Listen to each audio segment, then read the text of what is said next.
Welcome to another episode of Kookievision. In this video, I'm going to be making a daisy. So I've got a flower-shaped cookie here, and I've got it rested on top of a cookie turntable. And I've got some stiff consistency white royal icing here, fitted with a petal tip. And I've got the thick side towards the outside of the flower and the thin side of the tip towards the middle. And I'm starting at the edge and building up the icing and then pulling as I release pressure. And I'm actually doing every other petal to begin with. Next, I'm going to go back and do all the petals that I missed. Obviously, if you have a very stiff royal icing, you probably don't have to do this. You could just do all of the petals in one go instead of skipping them.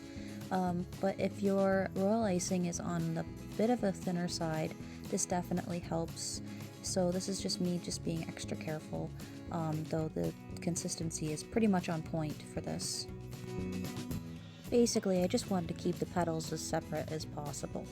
And I do want to let these dry overnight since I am using yellow and it does like to bleed into white. I'm going to give these a nice speckled effect, so I got chocolate brown dye mixed with a touch of vodka, and I'm just flicking it at the cookies with a paintbrush in my finger. And this gives it a very vintage look, obviously. I just like to splatter things for some reason. It's kind of become my thing, so I thought it looked really nice, especially on the daisies and the sunflowers. And next I'm going to pipe some gold stiff consistency royal icing into the middle. This is a number 3 tip. And it doesn't have to be perfect because I am going to dip it in some sprinkles. I've got a mixture of some light and dark gold sprinkles here. And I just dipped it in there and pressed it down. And there we go, we've got the middles of the flowers. And I really like using the two-tone sprinkles for this. It makes it look a lot more natural.